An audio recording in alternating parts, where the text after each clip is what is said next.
em nome de Jesus. Amém, amém. Irmãos, a mensagem dessa noite, como eu disse para vocês, é uma mensagem que vai tratar da nossa saúde emocional. O propósito de Deus não é que a gente viva paralisado por depressão, com a nossa vida amarrada por qualquer coisa que seja. Por isso, o ensino do Evangelho vai sempre nos direcionar na direção de um estado de espírito alegre. Ainda que a gente passe por circunstâncias tristes, a nossa identidade, ou seja, aquilo que nós somos, precisa ser de alguém feliz. Isso não impede, meus irmãos, de alguns momentos, por diversas razões, às vezes por um luto, por uma prova muito difícil, a gente acabar adoecendo e caindo em depressão. Mas, meus irmãos, a resposta e a cura, ainda que seja por meio de médicos, medicamentos, sempre é Deus, é sempre Ele nos direcionando. E o que nós temos para aprender na mensagem de hoje, eu tenho certeza que vai trazer luz. A gente vai ter uma parte final de testemunho, que eu acredito, meus irmãos, que vai ajudar a clarear para muitas pessoas o que eles estão passando agora. A palavra de Deus diz assim, em Filipenses capítulo 4, a partir do verso 4. Alegrai-vos sempre no Senhor. Outra vez digo, alegrai-vos. Seja a vossa moderação conhecida por todos os homens. Perto está o Senhor. Não andeis ansiosos de coisa alguma. Em tudo, porém, sejam conhecidas diante de Deus as vossas petições, pela oração e pela súplica, com ações de graça. E a paz de Deus, que excede todo o entendimento, guardará o vosso coração e a vossa mente em Cristo Jesus. Finalmente, irmãos, tudo que é verdadeiro, tudo que é respeitável, tudo que é justo, tudo que é puro, tudo que é amável, tudo que é de boa fama, se há alguma virtude, se há algum louvor, seja isso o que ocupe o vosso pensamento, o que também aprendestes e recebestes e ouvistes e vistes em mim, isto praticai, e o Deus da paz será convosco. Amém. Que isso se cumpra na sua vida, que o Deus da paz seja com você. Irmãos, eu vou explicar para vocês o poder dessa mensagem, não é? O tamanho da importância dela.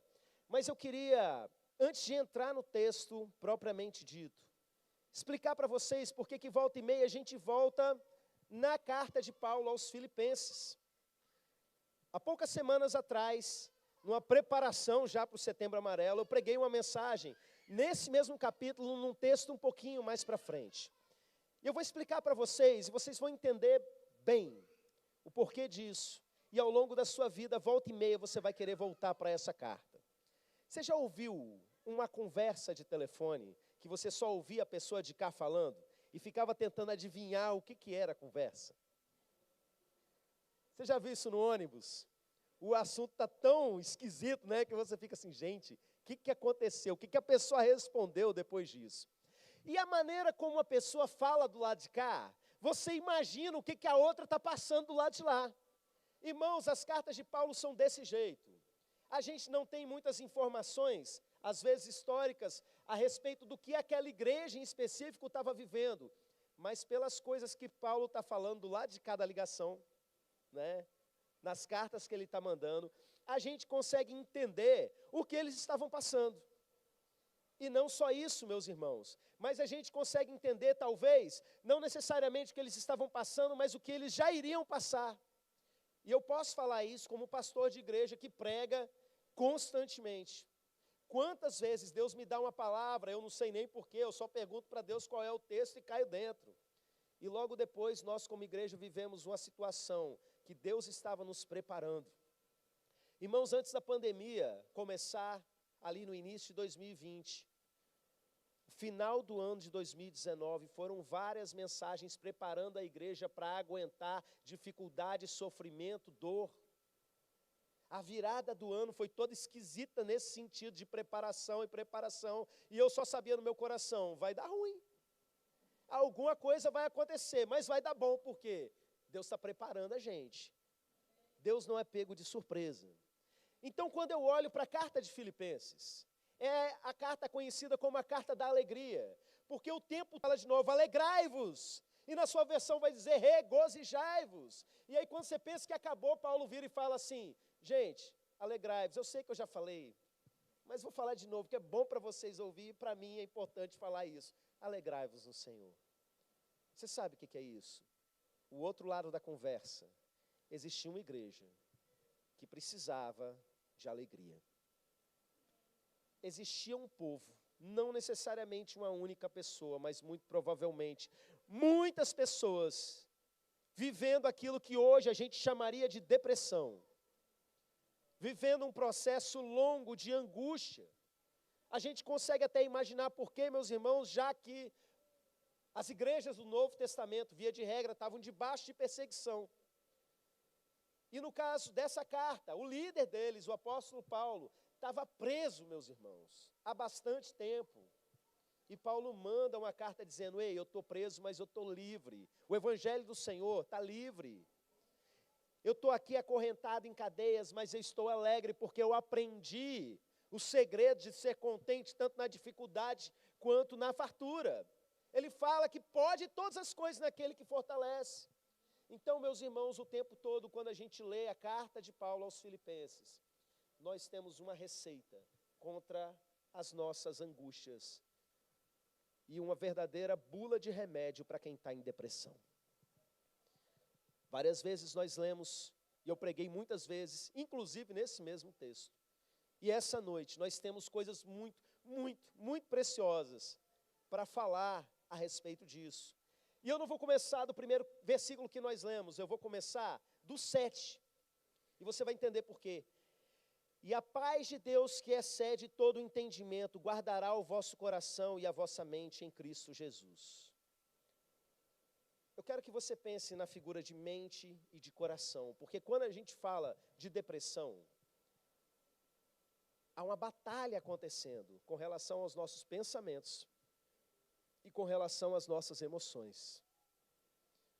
Daqui a pouco a gente vai falar um pouco sobre pensamentos intrusivos. Há uma batalha pela mente, meus irmãos. A gente aprendeu que de todas as nossas emoções, todas elas são importantes. A tristeza é importante. Rebeca falou isso para a gente há algumas semanas para trás. Mas às vezes ela se descontrola e a pessoa cai em depressão porque a tristeza, ela não passa. Então eu quero que você entenda que a sua mente e o seu coração precisam ser guardados, precisam ser protegidos. Existe uma batalha acontecendo contra o reino das trevas, e essa batalha se manifesta de pelo menos 3 formas. Uma, opressão direta. Irmãos, tem demônios oprimindo a vida da gente. Eu tenho repetido isso várias vezes. A gente não pode dizer que depressão é coisa do diabo, simplesmente repreender o demônio, mandar sair, a pessoa ficar boa. Às vezes até é, mas a maior parte dos casos não. Mas Satanás, ele é oportunista. A Bíblia diz que ele anda em derredor, ele está ali o tempo todo procurando uma oportunidade. E quando ele vê alguém fragilizado nas suas emoções, ele se encosta porque é mais fácil, é da natureza dele ser oportunista. Então existe sim presença demoníaca, muitas vezes oprimindo a pessoa para atacar a mente e o coração dela. Mas não é só com a presença manifesta ali. Às vezes ele manipula circunstâncias na vida, pessoas ao seu redor, para que aquilo de alguma forma atinja o seu coração e a sua mente. Pessoas fazendo coisas ao seu redor para te dar gatilho mesmo. E é batalha, meus irmãos, para atingir as suas emoções e a sua mente. E a outra forma que o reino das trevas age, a mais perigosa de todas. Pior do que um demônio te oprimindo, porque isso você pode discernir e mandar sair com facilidade. São as mentiras que o reino das trevas plantou dentro do seu coração. As bobagens que você carrega na sua mente há tanto tempo e que você acha que são verdade, sobre como você vive, sobre como você sente, sobre como você enxerga a vida e a realidade das coisas. E meus irmãos, essa é a mais difícil. E nós precisamos ter a nossa mente e o nosso coração guardados. E a notícia boa é que o versículo diz que isso é possível. E a paz de Cristo, que excede. Como assim, pastor? É a paz, sabe? Alguns aqui vão entender de cara porque já viveram isso. Eu nem devia estar bem. Aconteceu tanta coisa ruim que eu nem sei como que eu estou de pé. Mas eu estou sentindo uma paz que eu nem consigo explicar. A paz que excede todo entendimento. É maior do que a sua capacidade de entender. Mas existe uma outra coisa poderosa antes disso, que é uma conjunção aditiva. E a paz de Deus. E como tem esse e aí no início, sempre que tem uma conjunção, olha a relação de ideias que tem entre o que foi dito e o que acabou, e o que vai ser dito logo em seguida. Então, meus irmãos, a relação de ideias que nós temos ali é parecida com o seguinte exemplo. Imagina você, que eu vou te dar uma receita de como fazer um brigadeiro. Pegue o leite condensado, daquela marca que eu não vou aqui fazer merchan, mas você sabe que é melhor. Coloca numa panela, coloca o seu achocolatado, depende aí o quão gourmet você é, né? E vai mexendo no fogo até dar o ponto. E vai ficar muito bom. E vai dar certo. Entendeu?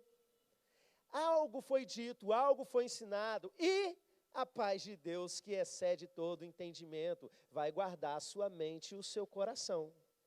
Entenderam por que eu quis começar por esse versículo? Para a gente olhar para os versículos que vêm antes, para entender como a sua mente e o seu coração vão ser guardados no Senhor. Quem precisa da mente e o coração guardados? Levanta a mão, eu preciso, meus irmãos. É uma luta todo dia. A minha luta não é contra a depressão, mas é contra outras coisas. Eu tenho problema de insônia muitas vezes, sabe? Eu preciso o tempo todo de saúde emocional, da minha mente ser guardada, do meu coração. E olha o que o apóstolo Paulo vai dizer, meus irmãos. Primeiro versículo que nós lemos, ele pode ser mal interpretado. Alegrai-vos sempre no Senhor, outra vez vos digo, alegrai-vos. No mesmo versículo ele fala duas vezes. E parece coisa de gente chata, por isso que eu falei que pode ser mal interpretado. Sabe quando a pessoa está doente? E começa a tossir, alguém fala, para de tossir. Como assim? Eu estou tossindo porque eu gosto, porque é charmoso tossir? Eu fico bonito tossindo? E a pessoa está com depressão, o outro chega, vai se alegrar. Como assim? Se eu pudesse, eu me alegrava. Como é que Paulo vira o tempo todo e fica falando, se alegre, regozijai-vos, se alegre. Irmãos, o segredo está num pedacinho desse tamanhozinho no versículo. Alegrai-vos no Senhor. Não é sozinho. Esse no significa dentro do Senhor. Se você está dentro dele, por fé, por obediência e ajuste na sua vida, é possível sim você viver essa realidade. Irmãos, essa não é uma mensagem que se aplica a qualquer pessoa por aí que não quer compromisso com o Senhor, mas alguém que já entregou sua vida para Jesus, que vive ali para Ele, que ama o Senhor, que está no Senhor. Creia, pega posse, toma posse dessa palavra, alegrai-vos no Senhor. O Espírito Santo inspirou o apóstolo Paulo para dizer essas palavras e repetir bastante, porque é possível, nele é possível ter alegria. E o versículo seguinte vai dizer o seguinte, que coisa estranha, seja a vossa moderação conhecida de todos os homens, perto está o Senhor. Irmãos, parece que mudou de assunto, mas não mudou. Está tudo relacionado àquilo que eu falei para vocês, e a paz que excede todo entendimento vai guardar a sua mente e o seu coração. Paulo fala de um ajuste que precisa acontecer na vida das pessoas. Enquanto nós temos aquele grupo de pessoas que lida com quem está com depressão, com aquela indiferença e diz que é tudo frescura, existe um outro extremo dessa história, que são aqueles que ajudam a pessoa a se vitimizar. Ai, tadinho. E a pessoa está fazendo um monte de coisa errada, mas porque está com depressão, ninguém toca no assunto, irmãos. Toda crise na nossa vida é oportunidade de ajuste.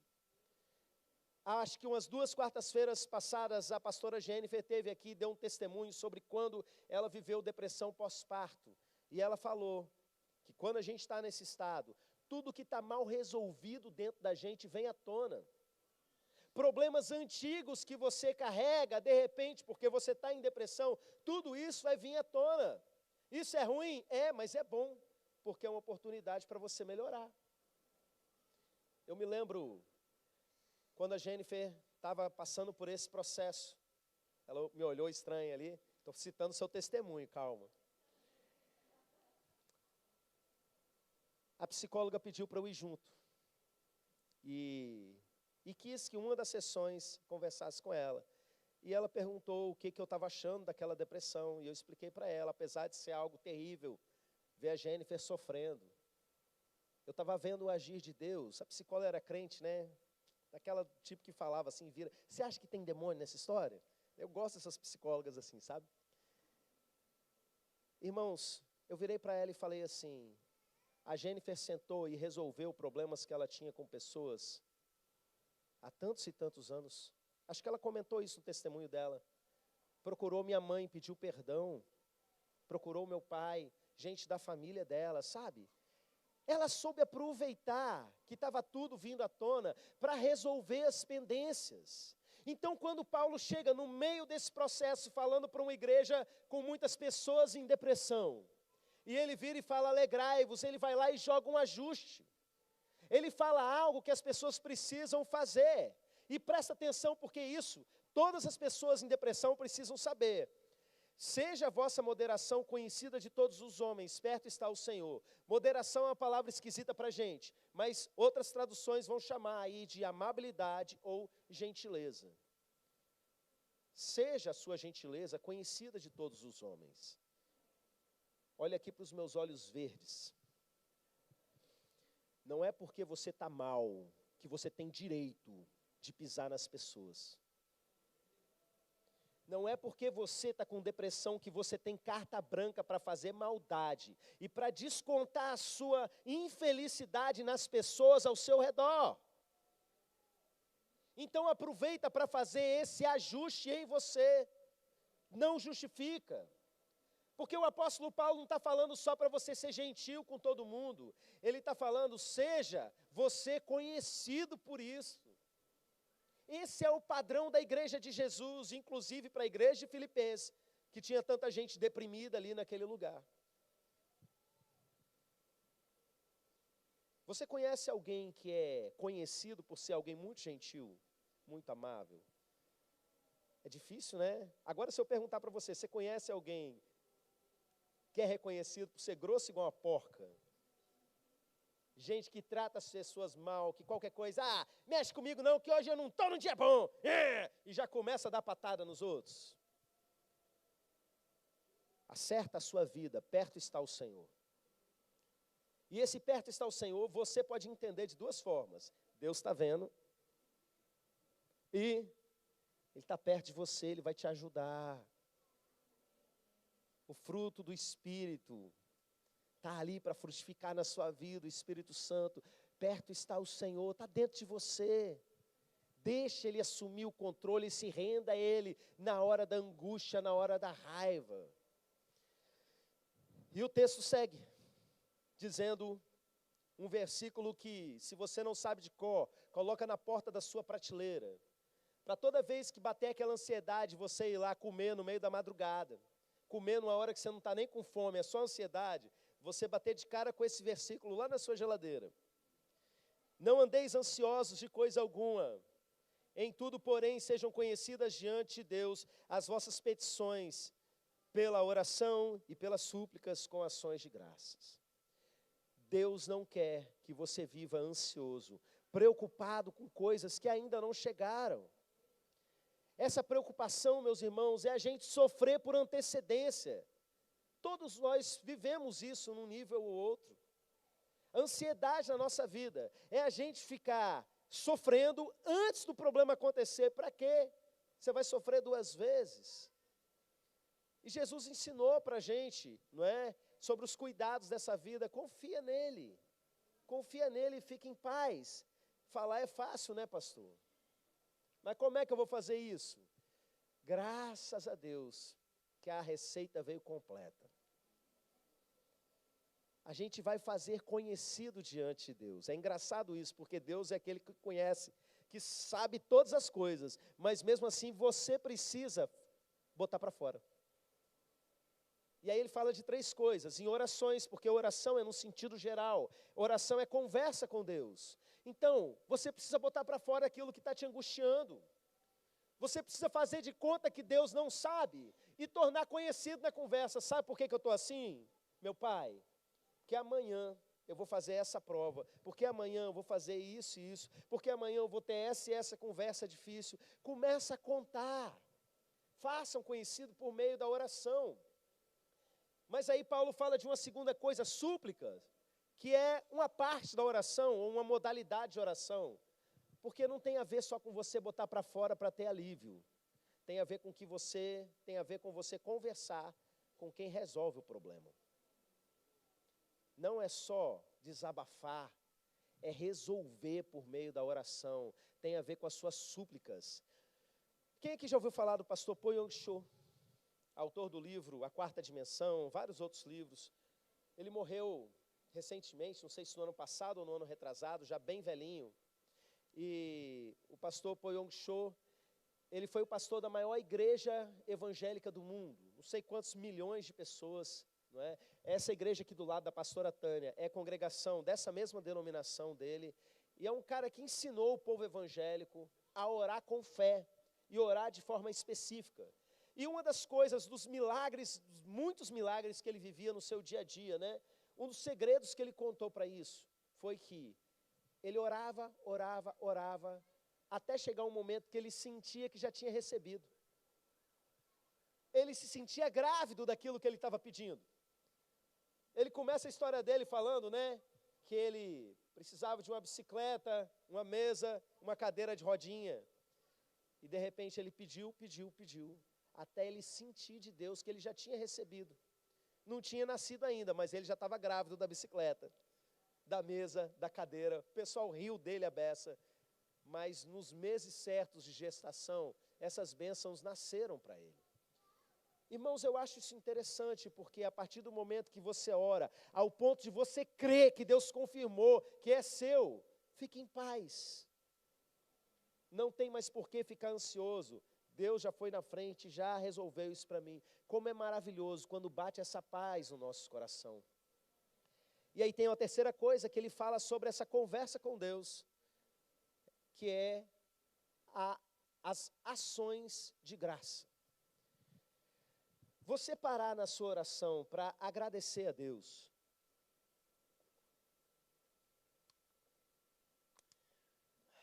Não é porque Deus precisa ouvir muito obrigado. Tem gente que é chata, né? Que ajuda você e depois que assim, nem agradeceu.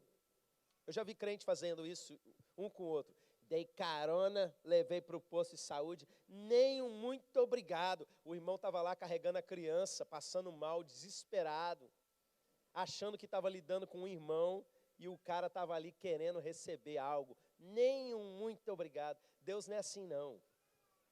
Quando Ele insiste para a gente que a gente precisa agradecer, meus irmãos, não é porque Ele precisa da nossa gratidão, é porque gratidão cura a gente.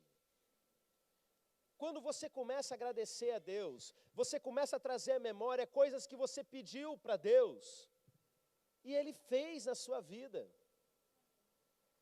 Às vezes, meus irmãos, às vezes não, eu sempre faço isso, eu tenho lá o meu caderno de oração, e eu demoro para passar aquele caderno a limpo. Depois que eu encho ele, é que eu pego outro. E às vezes ficam ali motivos de oração que eu já recebi do Senhor e continuam ali. Por exemplo, orando pela igreja, está lá as placas de energia solar. E vão continuar, sabe por quê? Para eu agradecer a Deus. Eu me lembro que eu orava todo dia para eu ir em Israel, conhecer as terras bíblicas. E um dia eu estava no meu momento de oração e eu fui orando por ponto, e quando eu orei assim, ir em Israel, eu olhei para a janela, meus irmãos, eu estava na cidade de Jerusalém. E foi nesse dia que eu quase fui apagar, né? E aí eu parei, não, vou deixar. Eu vou agradecer por muito tempo, porque o Senhor atendeu o anseio do meu coração. Quando você agradece, você se lembra tudo que Deus já fez por você. A gratidão revela a graça de Deus ao seu redor, tira o foco da imundícia, da dor dessa terra, e faz com que você comece a olhar para tanta coisa boa que Deus tem feito. Então, gratidão traz cura. Quando você for conversar com o Senhor, que você estiver ansioso, além de botar para fora, além de você suplicar diante daquele que é poderoso para resolver o problema, olha o que você faz, agradece a Ele. E, tendo feito isso, a paz de Deus, que excede todo entendimento, guardará o vosso coração e a vossa mente em Cristo Jesus, blindado.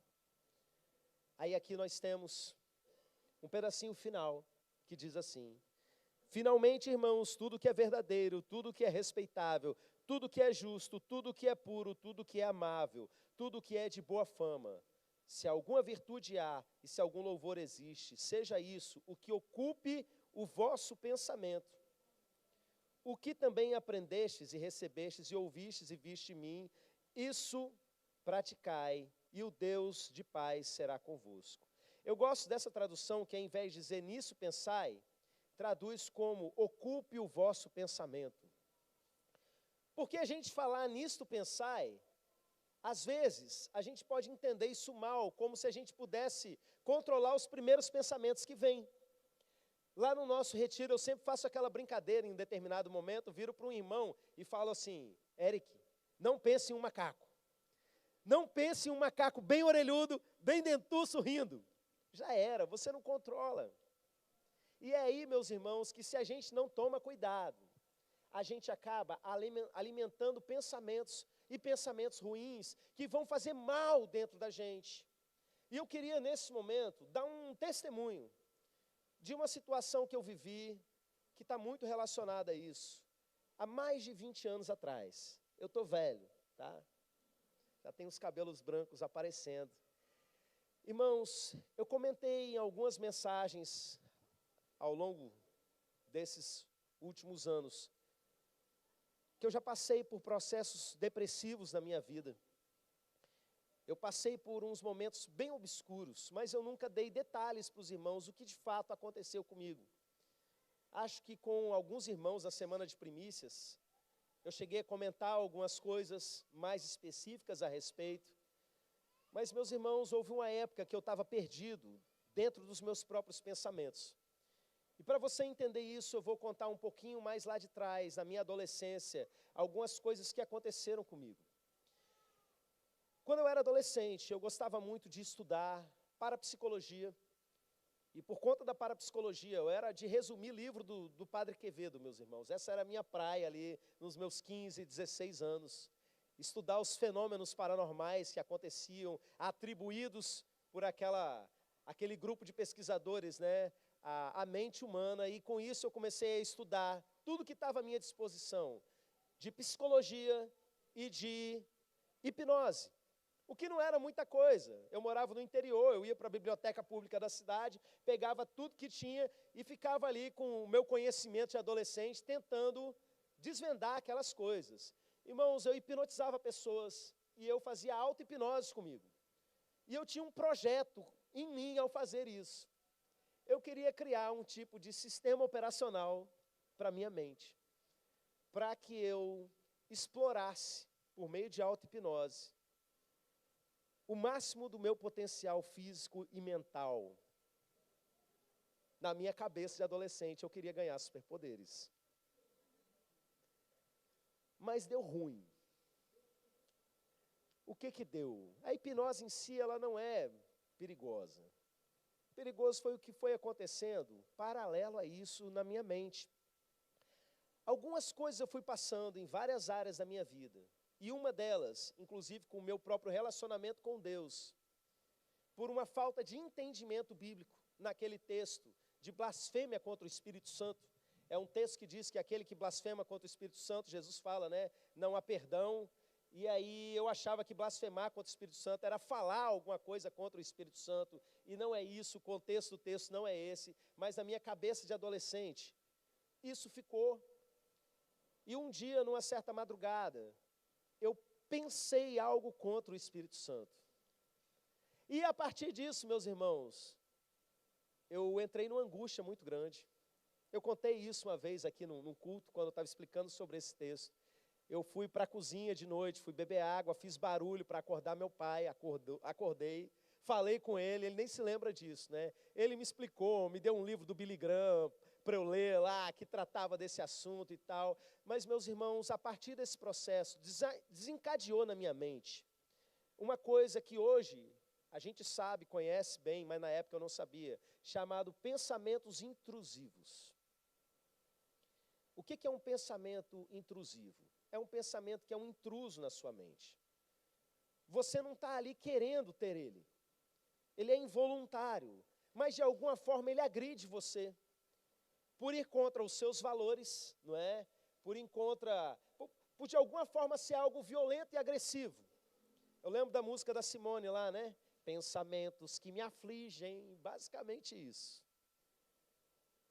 Eu comecei a entrar nessa neura de ter medo dos meus próprios pensamentos.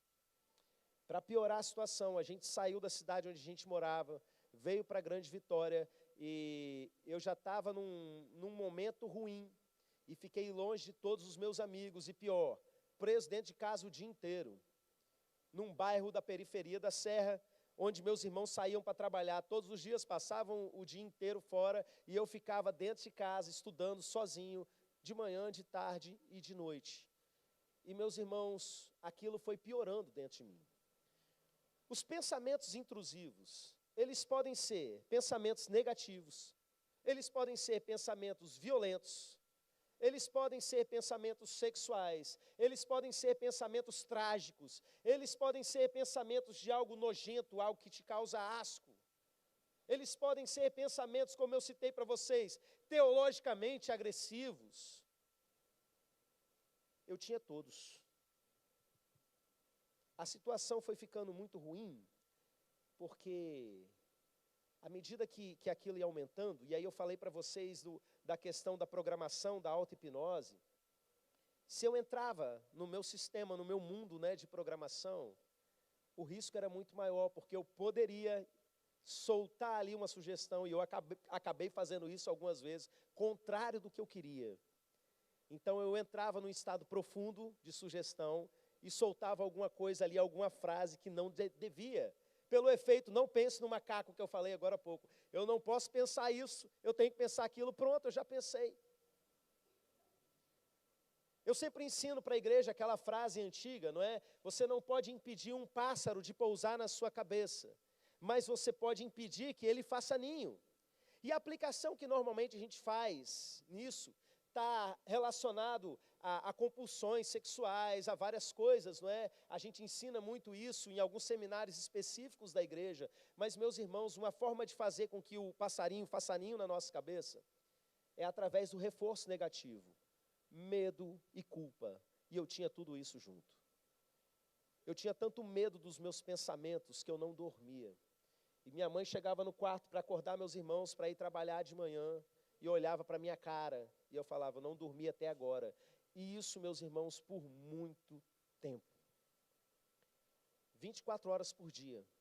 Aquilo que era só pensamento intrusivo, por conta dessa falta de entendimento, acabou virando pensamento compulsivo.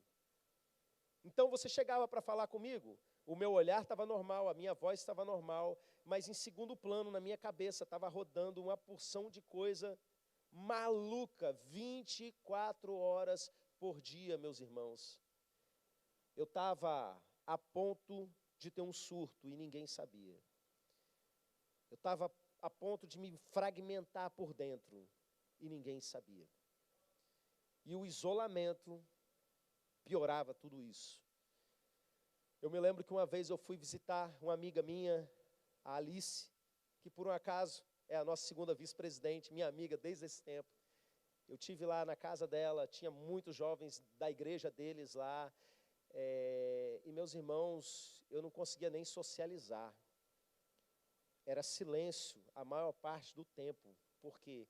Porque eu estava o tempo todo gerenciando maluquices rodando dentro da minha própria cabeça. Eu entendo você que tem ideação suicida.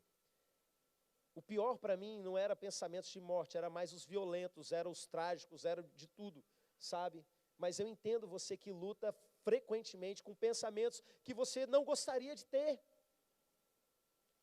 E meus irmãos, no meio dessa crise toda, o tempo passando e eu não melhorando, eu sei que Deus me curou. E não foi por um processo muito religioso, nem nada disso. Foi algo muito natural. O primeiro foi um entendimento que intuitivamente, eu acredito que pelo Espírito Santo, eu cheguei. São só pensamentos. Isso não é real. Eu não tenho que ter culpa, eu não tenho que ter medo de algo que está só dentro da minha cabeça. Eu não vou fazer essas coisas. E isso daí, meus irmãos, desarmou parte dessa estrutura. Eu sei que boa parte disso era espiritual. Com a experiência de pastor que eu tenho hoje, depois de expulsar tanto demônio nessa vida, eu sei que eu estava debaixo de opressão violenta. E depois, tempos depois, eu aprendendo a respeito disso, eu comecei a repreender e percebi alívio imediato. Mas teve uma coisa, meus irmãos, que foi fundamental na minha vida. Eu saí daquele mundo e eu encontrei uma coisa chamada amizade. Eu passei no vestibular da UFS, já contei essa experiência, e alguns dos irmãos viram ministrar a respeito disso em retiro. Eu passei no vestibular e ali na UFS, naqueles primeiros dias, eu fiz amizade com 4 pessoas maravilhosas. Verena, Kelly, Patrícia e Bartira, conhecida aí de alguns de vocês, que a Jennifer brinca falando, são as mulheres da vida do Clériston que já existiam antes de mim. Amizade pura, sincera. Essas garotas, que na verdade hoje já são mães de família, né, já se passaram 20 anos, meu Deus do céu, elas não têm noção do quão bem que elas me fizeram. Eu saí do meu mundo de estar trancado dentro de casa, sabe? E eu comecei a conviver com gente da minha idade, eu comecei a conversar, rir, bagunçar, sabe? Fazer trabalho junto, construir coisas, objetivos em comum, resolver situações, sair. Teve uma vez que elas descobriram assim, né? Você nunca comeu McDonald's na vida. O que é isso? Não, vamos agora lá para o shopping. Foi todo mundo para lá. A gente fez muita brincadeira em cima disso. Eu falava assim, lá em Smallville não tinha McDonald's. Vou nem falar o que a gente falava, não, porque tem crianças aqui perto, mas uma piada interna que a gente tinha. Irmãos, como aquilo me fez bem. Porque o que isso tem a ver com o texto que a gente leu tudo? O que alimentava os meus pensamentos era um foco nos problemas, nas coisas que estavam ali me atormentando. E, de repente, o que alimentava os meus pensamentos eram outras coisas totalmente diferentes, saudáveis, agradáveis. E de pouco em pouco, meus irmãos, eu fui voltando ao normal. E Deus foi usando aquelas garotas totalmente diferentes de mim. Até da natureza de fé, entendeu? Diferente de mim. Deus usou a vida delas para trazer um refrigério na minha vida. E é por isso que relacionamento é tão importante. Às vezes a gente alimenta a nossa mente com coisas que não são simplesmente você ficar ali obcecado por algo, sabe? O nosso dia a dia, a nossa cultura, adolescentes, olhem aqui para mim. Você ficar assistindo um anime de porcaria, de violência o tempo todo. Não tem como você sair disso horas e horas assistindo certas séries e achar que isso não vai alimentar os seus pensamentos. Vai te fazer muito mal. É disso que Paulo está falando. E a gente está cercado de música que não presta, a gente está cercado de conteúdo, de entretenimento, de filme, de série que só vai fazer mal para a gente. Você precisa se cercar de coisas boas. Olha, finalmente, irmãos, tudo que é verdadeiro, tudo que é respeitável, tudo que é justo, tudo que é puro, tudo que é amável, tudo que é de boa fama, se alguma virtude há, se algum louvor existe, seja isso o que ocupe o vosso pensamento. Essa amizade que eu tive, que eu tenho até hoje a gente se fala direto. O objetivo é se encontrar pelo menos uma vez por ano. A gente não consegue, muitas vezes, por causa de agenda, mas a gente está sempre se falando. É verdadeiro, é justo, é respeitável, é puro, é amável. Não foi algo religioso em si que me resgatou de um estado de quase loucura por conta de pensamentos intrusivos. O que fez com que a minha mente se alimentasse de coisas boas foi a amizade. Sai do isolamento. Passe a confiar nas pessoas. Você vai quebrar a cara? Vai, faz parte da vida. Mas você vai sentir uma porção de outras coisas boas. Vai jogar um futebol com seus amigos. Vai juntar com a galera, fazer um churrasco, nem que seja de carne moída. Mas vai rir um pouco. Vai se relacionar com pessoas. Isso vai trazer cura para vocês. E eu vou orar para que Deus coloque pessoas boas no caminho de vocês, que vão fazer bem. Amém. Porque é disso que nós precisamos. Eu queria orar por todos vocês que estão enfrentando algum tipo de luta, a nível de coração e a nível de mente. Pode ser que você tenha momentos de altos e baixos e hoje você esteja bem, mas isso é uma realidade na sua vida, essa luta constante é um problema na sua vida. Eu vou orar por você. Pode ser que hoje você esteja enfrentando pensamentos de morte, ideação suicida, qualquer coisa dessa natureza. Eu vou orar por você. Nós, como igreja, vamos orar, vamos concordar em oração. E eu creio, meus irmãos, que algo vai acontecer na sua mente, no seu coração, nessa noite. Se coloque de pé. Sai do seu lugar, vem para cá. Alguém vai abraçar você se você fizer isso. Você que quer que eu ore especificamente por você, vem para cá. Pode vir, irmã.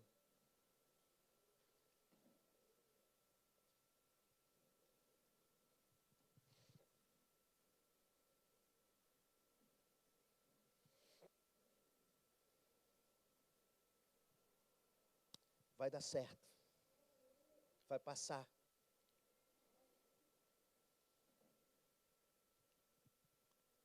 Para cada pessoa que veio, eu quero, para as mulheres, uma mulher de fé, para os homens, um homem de fé, para vir aqui abraçar enquanto eu oro por eles. Pode vir.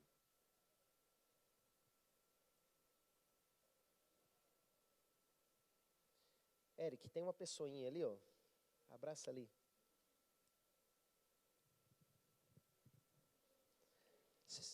Isso que eu ia falar.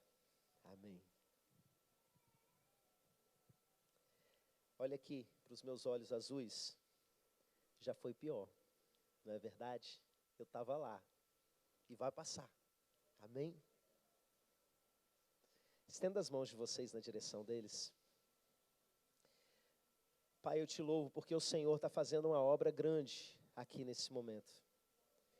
E eu venho pedir por cada coração, cada mente aqui que está sendo colocada diante do Senhor.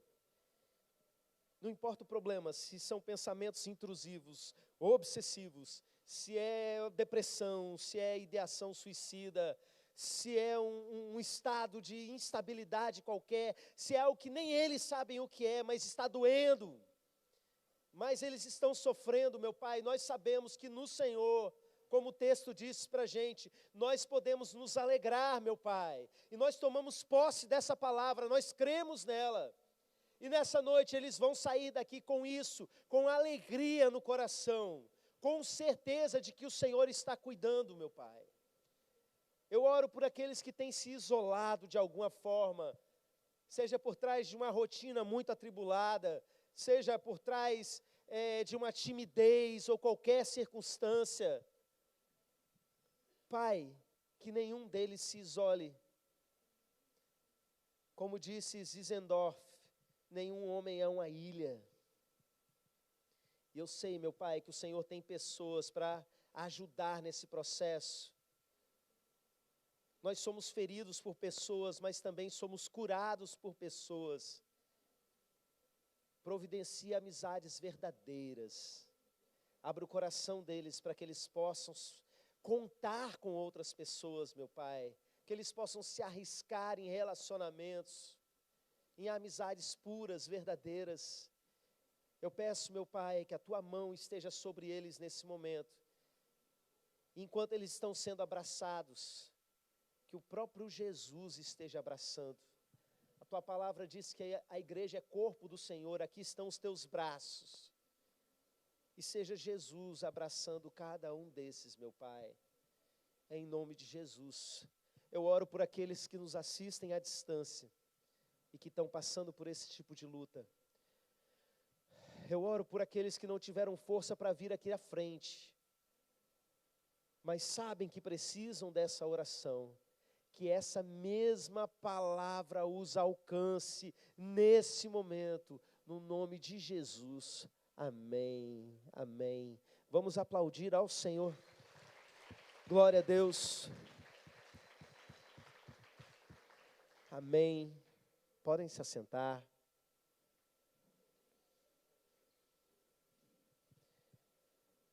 A melhor rede de apoio que existe nessa terra se chama Igreja de Jesus. Há amor verdadeiro. Não deixa Satanás te convencer que é todo mundo falso, todo mundo caído, que os pastores são tudo ladrão, essas bobagens aí que se dizem. A Igreja de Jesus continua vitoriosa, ela é real. E é uma família com a qual você pode contar. Eu já vi muita coisa feia acontecendo dentro de igreja, meus irmãos. Mas eu não troco a Igreja de Jesus por nada nessa terra. Foi Jesus que criou. E Ele criou porque a gente precisa dela. Amém. Vamos encerrar o nosso culto. Que a graça e a paz do nosso Senhor e Salvador Jesus Cristo, o amor de Deus Pai e a comunhão com seu Santo Espírito, seja com cada um de vocês, meus irmãos, e com todo o povo de Deus espalhado pela terra. Amém. Amém. Deus abençoe vocês.